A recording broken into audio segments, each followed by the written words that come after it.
আপনিও কি এনজিপিতে রাতের ট্রেনে এসে পৌঁছাবেন আর চিন্তা করছেন রাতটুকু কোথায় থাকবেন? তো আপনাদের চিন্তার কিন্তু এখানেই অবসান ঘটলো, কারণ আপনাদেরকে আমি আজকে জানাতে চলেছি আপনারা রাতে কোথায় থাকতে পারেন।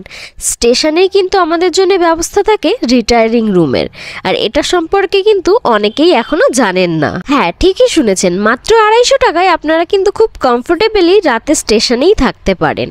এই রিটায়ারিং রুমে 2 রকম থাকার ব্যবস্থা থাকে, একটা হচ্ছে ডরমেট্রি আর একটা পার্সোনাল রুম।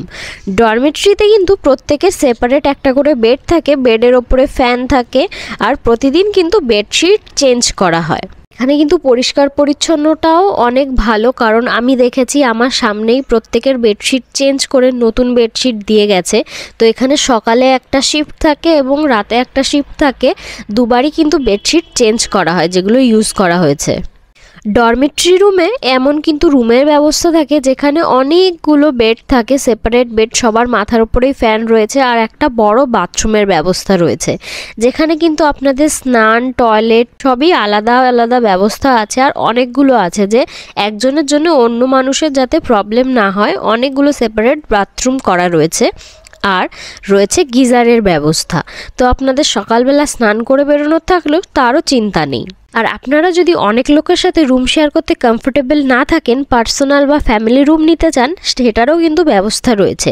আপনারা পার্সোনাল ফ্যামিলি রুম নিতে চাইলে সেখানে ভাড়া পড়বে 500 থেকে 1000 টাকার মধ্যে। তো সেখানে আপনারা কিন্তু ডবল বেড বা ট্রিপল বেডও নিতে পারবেন। পার্সোনাল রুমেও কিন্তু সমস্ত সেম ব্যবস্থা রয়েছে, আপনাদের কিন্তু বাথরুম এবং সব কিছুরই ব্যবস্থা আপনারা রুমের ভেতরেই পেয়ে যাবেন। যেহেতু আমরা ডরমেট্রিতে ছিলাম, এই কারণে আমি আপনাদেরকে ডরমেট্রির ফুটেজগুলোই দেখাচ্ছি। এবার প্রশ্ন হলো আপনারা এটাকে বুক করবেন কিভাবে?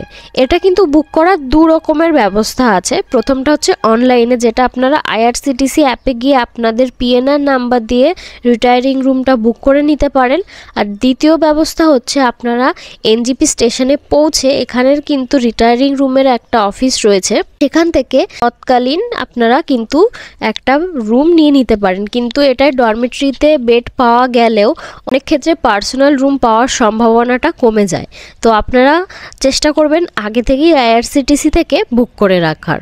আজকের জন্য ভিডিওটা এই পর্যন্তই। আশা করি ভিডিওটা হেল্পফুল হয়েছে আপনাদের জন্য। যদি আপনারা হেল্পফুল মনে করে থাকেন, অবশ্যই সাবস্ক্রাইব করে পাশে থাকবেন আর একটা লাইক দিয়ে আমাকেও উৎসাহিত করে যাবেন। আর কোনো প্রশ্ন থাকলে অবশ্যই কমেন্ট বক্সে জিজ্ঞাসা করবেন। আজকের জন্য এই পর্যন্তই, দেখা হচ্ছে আগামী ভিডিওতে।